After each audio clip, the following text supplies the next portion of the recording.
Le 13 mars 2013, l'Argentin Jorge Bergoglio a été élu antipape François de la secte Vatican II. Ce bref aperçu prouvera, de par les propos et les actions de François, que celui-ci est hérétique. On citera le journal officiel du Vatican, l'Osservatore Romano, et 2 livres de François qui documentent ses croyances dans divers thèmes. Je crois en l'homme, conversation avec Jorge Bergoglio, et sur la terre comme au ciel. Les hérésies de François sur les Juifs. Les Juifs rejettent que Jésus-Christ est Dieu. Pourtant, Jésus-Christ dit dans Jean 8, 24, « Car si vous ne croyez pas que je suis, vous mourrez dans vos péchés. » L'Église catholique enseigne infailliblement que vous devez croire en Jésus-Christ et avoir la foi catholique pour le salut. Elle enseigne que c'est péché mortel d'observer ou de pratiquer le judaïsme. Mais François approuve cette fausse religion du judaïsme et prie dans des synagogues juives. François, conversation avec Jorge Bergoglio, page 178. Récemment, j'ai participé à une célébration dans une synagogue. J'ai beaucoup prié, et pendant ma prière, j'ai entendu cette phrase des textes sapientiaux, que j'avais oubliée. Seigneur, sachez garder le silence face à la moquerie. Cela m'a apporté une grande paix et une immense joie. François, sur la terre comme au ciel, page 192. L'Église reconnaît officiellement que le peuple d'Israël continue d'être le dépositaire des promesses, le peuple élu. À aucun moment nous ne disons « Ils ont perdu la partie, à nous de jouer ». C'est une reconnaissance du peuple d'Israël. Ça veut clairement dire que pour François, les gens qui rejettent Jésus-Christ sont le peuple élu aux yeux de Dieu. C'est un blasphème contre Dieu. François, sur la terre comme au ciel, page 51. Il y a aussi la médiation ministérielle du rabbin ou du prêtre qui prie ou réclame pour la santé d'autrui. Et ça marche.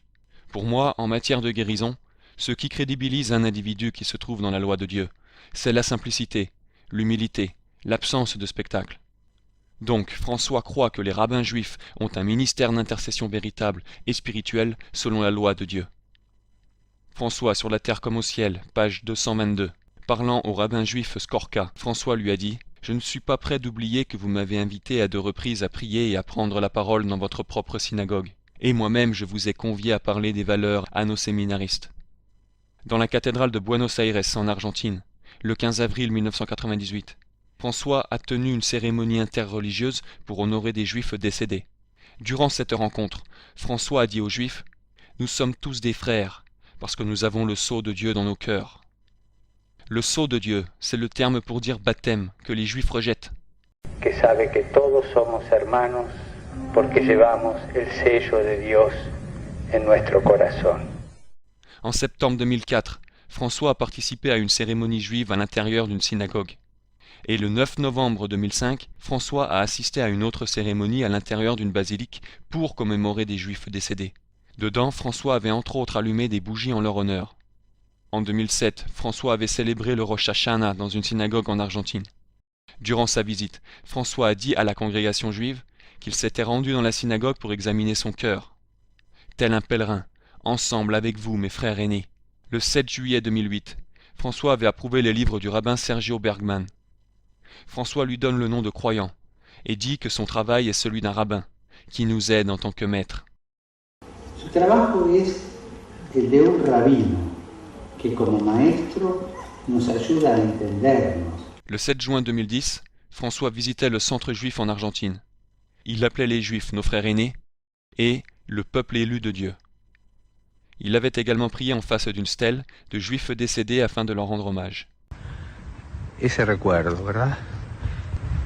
Es un eslabón más en la cadena de dolor, persecución, sangre que el pueblo elegido de Dios ha sufrido en la historia. Doy gracias al Señor porque en este día le permite compartir un trecho del camino con sus hermanos mayores. Le 11 octobre 2012, dans une soi-disant université catholique, François a donné un diplôme honorifique au rabbin Abraham Skorka, connu pour être un supporter de l'homosexualité. Après avoir reçu son diplôme, le rabbin a dit « Nous attendons le Messie, mais pour qu'il vienne, nous devons préparer le terrain. » Estamos esperando el Mesías, pero para que él llegue, le tenemos que preparar el terreno. Donc le rabbin a explicitement rejeté le Messie Jésus-Christ, et ça juste à la face de François. Le 12 novembre 2012, François prenait activement part dans une autre cérémonie juive dans la cathédrale de Buenos Aires en Argentine. Il en était l'orateur principal. Cette cérémonie juive était encore dédiée en hommage à des juifs décédés. La bougie finale commémorant des juifs décédés avait été allumée conjointement entre un rabbin et François. Sous la direction de François, des cérémonies mémorielles pour honorer des juifs décédés ont été célébrées dans de soi-disant églises catholiques en Argentine chaque année depuis 1998. Le fait de prendre part à une cérémonie religieuse juive pour des juifs décédés, c'est une apostasie complète de la foi catholique. Le 14 décembre 2012, tout juste quelques mois avant son élection en tant qu'antipape, François a célébré Hanouka avec des juifs en Argentine, François ayant même allumé une menorah. Le 13 mars 2013, quelques heures à peine après l'élection de François comme antipape, il a envoyé une lettre de vœux au rejeteur du Christ, le rabbin de Rome.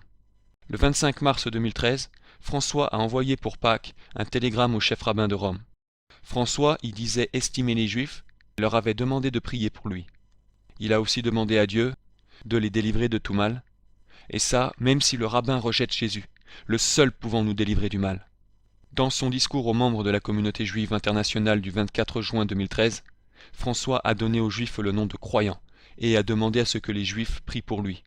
Les hérésies de François au sujet de l'islam.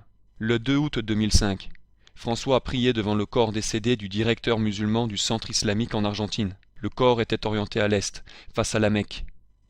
Un imam islamique récitait des versets du Coran et demandait des bénédictions à Mahomet. Voilà ce que François avait dit. Par ma prière, je demande au Créateur, le très miséricordieux, de le récompenser pour tout le bien qu'il a fait. Mais voilà ce qu'enseignait saint Thomas d'Aquin. Et si quelqu'un adorait le sépulcre de Mahomet, il serait réputé apostat. Les actions de François en vénérant le corps mort d'un chef musulman est équivalent au fait d'adorer la tombe de Mahomet. Le 29 juin 2010, François a visité un centre islamique et a dit « Je suis venu en frère pour resserrer les liens ». Dans son homélie du 8 juillet 2013, François a parlé à des musulmans disant « Je désire me tourner en pensée vers les chers immigrés musulmans qui commencent ce soir le jeûne du Ramadan, avec le vœu d'abondants fruits spirituels. » Un pensiero lo rivolgo ai cari immigrati musulmani che oggi alla sera stanno iniziando il digiuno di Ramadan con l'augurio di abbondanti frutti spirituali. Les hérésies de François sur les autres fausses religions. À la page 237 du livre Sur la terre comme au ciel, François écrivait à propos de nouveaux systèmes et mouvements de croyance, disant « J'ai le plus grand respect pour les nouvelles propositions spirituelles. La meilleure preuve de la pureté spirituelle, c'est qu'elle résiste au passage du temps. Donc selon l'apostat François, la fausse religion de l'hindouisme est une pureté spirituelle véridique, parce que ça fait 3000 ans qu'elle circule et qu'elle a résisté au passage du temps. » François, discours du 18 mai 2013. Promouvoir la liberté religieuse pour tous, pour tous. Chaque homme et chaque femme doivent être libres dans leur confession religieuse, quelle qu'elle soit. Ci deve portare a promuovere la libertà religiosa per tutti, per tutti. Ogni uomo e ogni donna deve essere libero nella sua confessione religiosa, qualsiasi sia. L'Église catholique condamne l'idée que la liberté religieuse soit un droit civil universel. Après les attaques du 11 septembre 2001 aux États-Unis, François a participé à une rencontre de prière aux côtés de chefs de fausses religions, au pied d'une obélisque en Argentine. L'obélisque est un symbole phallique maçonnique. Dans son encyclique Mortalium Animos du 6 janvier 1928, le pape Pie XI a condamné comme apostasie toute participation catholique dans des rencontres interreligieuses. Il enseignait que ceux qui favorisent cette activité ont abandonné la religion catholique. Il disait aussi « On comprend donc, vénérables frères, pourquoi ce siège apostolique n'a jamais autorisé ses fidèles à prendre part au congrès des non-catholiques. » Et comme on l'a déjà vu, François s'est impliqué dans de nombreuses réunions de prières interreligieuses. Le 24 janvier 2002, François avait invité plein de différents chefs de fausses religions pour prier dans la cathédrale de Buenos Aires en Argentine. La réunion incluait des chefs de l'hindouisme, du bouddhisme, de l'islam et du judaïsme. François avait annoncé durant la rencontre que chaque groupe religieux priera en fonction de sa foi, de sa langue et de sa tradition, dans le respect d'autrui le plus complet. C'est apostasie. Le 5 mai 2006, François avait prié avec des membres du Parlement mondial des religions.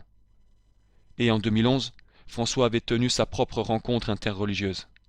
Le 20 mars 2013, François a rencontré différents chefs de fausses religions, incluant des schismatiques, des juifs et des musulmans. François disait « Hier matin, durant la Sainte Messe, j'ai reconnu spirituellement à travers vos personnes la présence des communautés que vous représentez. » Il a poursuivi en disant les estimer. Comme on vient juste de le montrer, François rejette complètement l'enseignement infaillible de l'Église catholique, disant que les membres de fausses religions doivent accepter la foi catholique pour le salut. Pape Eugène IV, Concile de Florence, 1439, ex cathedra. Quiconque veut être sauvé doit avant tout tenir la foi catholique, car si quelqu'un ne la garde pas entière et inviolée, sans nul doute il périra pour l'éternité. François respecte les athées. Aux pages 27-28 de Sur la terre comme au ciel, François dit respecter les athées et n'essaye pas de les convertir. Je n'envisage pas mon rapport à un athée avec des visées prosélytes, je le respecte. Je n'irai jamais lui dire que sa vie est condamnée, parce que j'estime sincèrement ne pas avoir le droit d'émettre un jugement sur l'honnêteté de cette personne. Tous les hommes sont à l'image de Dieu, qu'ils soient croyants ou pas. Cela suffit à leur conférer toute une gamme de vertus, de qualités. François respecte ceux qui se suicident. François sur la terre comme au ciel, page 101. À une époque, le suicidé n'avait pas droit aux obsèques, parce qu'il avait cessé de cheminer vers sa destination. Il avait renoncé de son propre chef. Mais j'ai du respect pour celui qui se suicide. C'est un individu qui n'a pas su surmonter ses contradictions. Je ne le rejette pas. L'enseignement de François sur l'homme. François, Conversation, page 190. Pour moi, l'espérance est dans la personne humaine. Je crois en l'homme. Je ne dis pas qu'il est bon ou mauvais, mais je crois en lui. L'enseignement hérétique de François sur le péché. François, Conversation, page 109. J'ai l'habitude de dire, comme le souligne saint Paul, que notre état de pécheur est notre unique gloire. Saint Paul ne dit pas ça. C'est totalement scandaleux. François poursuit ensuite, disant quelques lignes plus loin. C'est pour ça qu'à mes yeux, le péché n'est pas une tâche dont il faut me débarrasser. François, Conversation, page 116.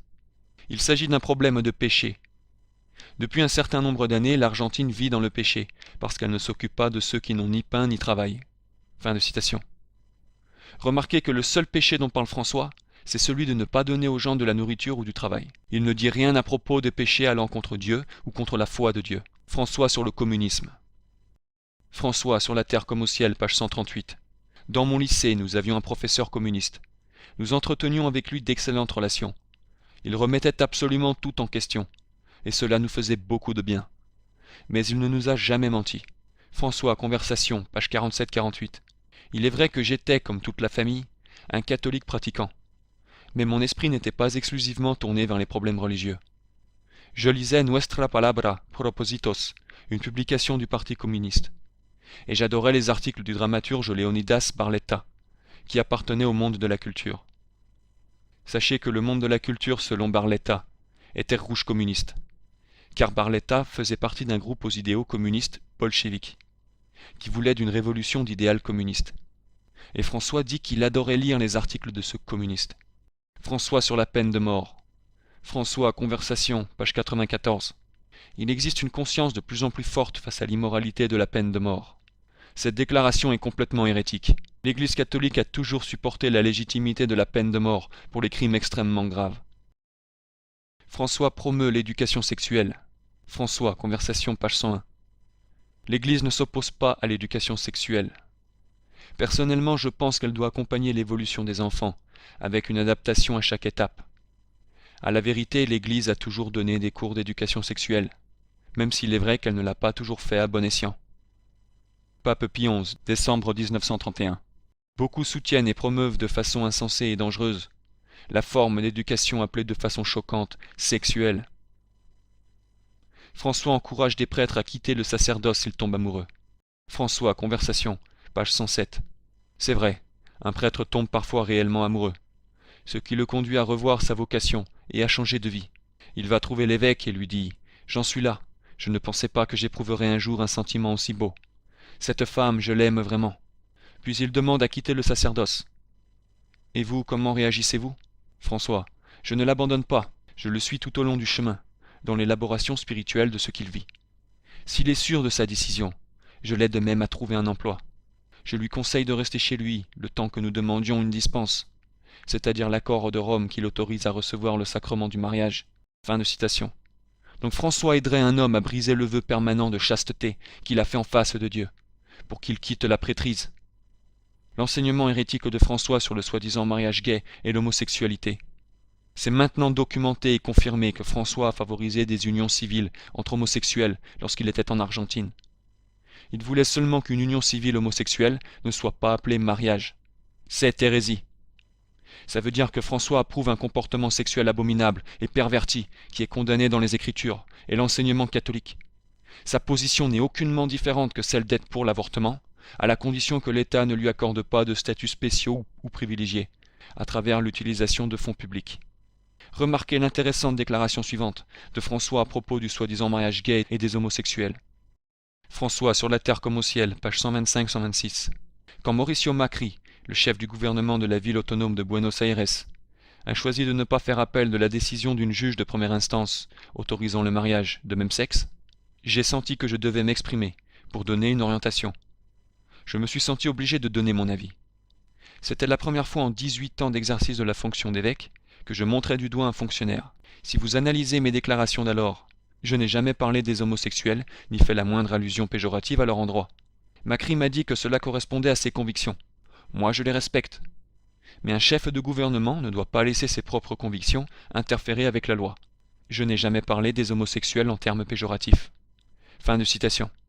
François dit respecter ceux qui favorisent l'abomination du soi-disant mariage gay. Et il dit ne jamais avoir manqué de respect aux pervers et aux sodomites. Si una persona è gay, Si une personne est gay, j'y cherche le Seigneur avec bonne volonté. Qui suis-je pour la juger, a-t-il ajouté. sono io per giudicarla. François mentionne également comment il a autorisé que le président pro-gay d'Argentine, Néstor Kirchner, préside une cérémonie mémorielle, soi-disant catholique, pour y honorer de soi-disant prêtres catholiques et séminaristes décédés. François, conversation, page 129. Quand il est arrivé, je lui ai demandé de présider la cérémonie. Quand le président est mort quelque temps après, François lui a immédiatement offert une soi-disant messe requiem. François a aussi autorisé des politiciens qui sont pro-avortement, pro-mariage gay, de recevoir la fausse communion, lors de sa soi-disant messe d'installation. L'enseignement hérétique de François sur les hérétiques et schismatiques. François sur la terre comme au ciel, page 135. Je ne suis pas d'accord moi non plus avec des cours de religion à l'école, dont seraient exclus de fait les non-catholiques. En Argentine, François orientait de soi-disant catholiques cherchant un exorcisme vers un exorciste luthérien.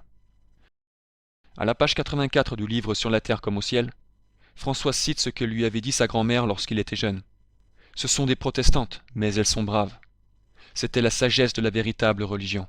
En 2006, François s'était agenouillé pour recevoir une bénédiction de la part de protestants, lors d'une rencontre œcuménique. François avait fait la même chose immédiatement après avoir été élu antipape, le 13 mars 2013.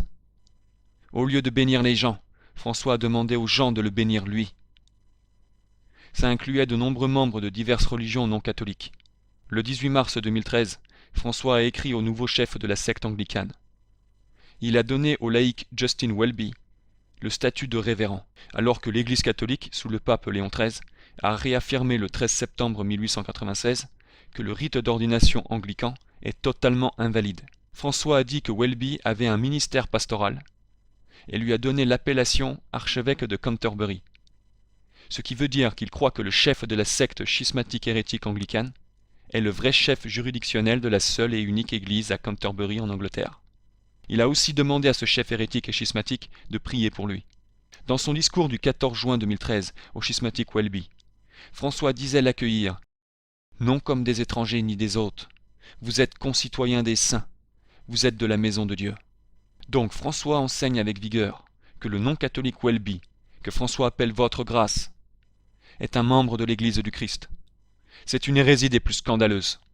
François se dit ensuite profondément reconnaissant que le laïc hérétique schismatique prie pour lui. François poursuit ensuite par exprimer son profond respect pour les anglicans et qu'il existe maintenant une meilleure appréciation pour la spiritualité et les soi-disant traditions liturgiques anglicanes. Comme c'est enseigné dans Vatican II, François soutient que les protestants et les soi-disant orthodoxes sont dans l'Église du Christ et qu'ils n'ont pas besoin d'être convertis à la foi catholique pour le salut. C'est hérésie. François, 10 mai 2013, veut au soi-disant pape orthodoxe schismatique d'Alexandrie, en Égypte.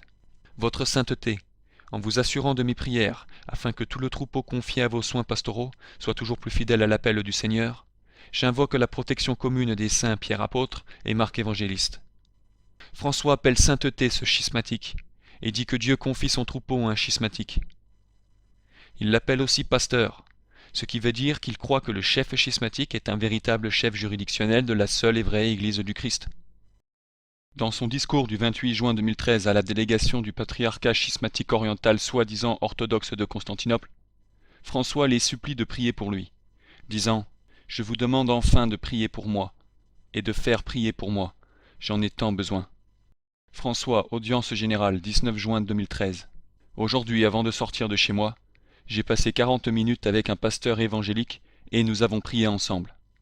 Oggi, prima di uscire da casa, sono stato 40 minuti più o meno, mezz'ora, con un pastore evangelico e abbiamo pregato insieme.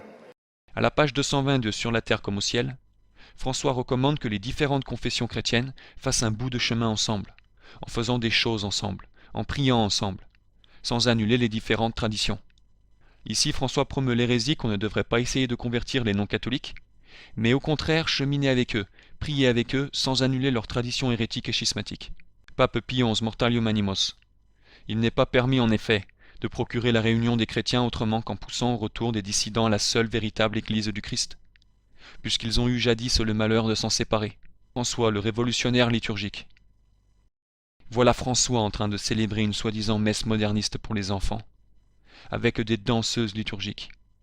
François, sur la terre comme au ciel, page 111. Dans le catholicisme, par exemple, beaucoup de femmes conduisent la liturgie de la parole. François a bien sûr distribué la fausse communion dans la main tout au long de sa vie. François n'a jamais offert une messe valide. Non seulement parce qu'il offre la nouvelle messe invalide, mais aussi parce qu'il a été soi-disant ordonné le 13 décembre 1969 dans le nouvel ordre d'ordination invalide. Comme son prédécesseur Benoît XVI, François s'est fait soi-disant consacrer évêque dans le nouvel ordre invalide de consécration. Un vrai pape est l'évêque de Rome. François n'est pas un évêque. C'est une autre raison pourquoi il n'est pas le pape. Les francs-maçons approuvent François. Récemment, François a été loué par les grands maîtres des loges du Grand Orient d'Italie et d'Argentine. Ceux-ci ont publiquement soutenu l'élection de François en tant que nouvel antipape. Sur cette photo de François, on le voit faire un signe qui semble être le signe du maître du second voile dans la franc-maçonnerie. C'est clairement un geste de main employé par les francs-maçons à travers l'histoire. Ça ne serait pas une surprise de découvrir que François soit franc-maçon, car en effet, ses croyances, qui se sont manifestées par ses œuvres et ses actions, sont maçonniques. L'enseignement principal de la maçonnerie, c'est que toutes les religions mènent à Dieu. Comme on l'a clairement prouvé dans cette brève vidéo résumée de François. C'est exactement ce qu'il croit. Pour couper court, François croit fermement et enseigne les mêmes hérésies qui ont été promues par les autres antipapes Vatican II. François est un hérétique total, un apostat. Le dogme catholique définit qu'un hérétique n'est pas un membre de l'Église catholique. De ce fait, c'est infaillible que François n'est pas un pape valide, mais un antipape hérétique non catholique.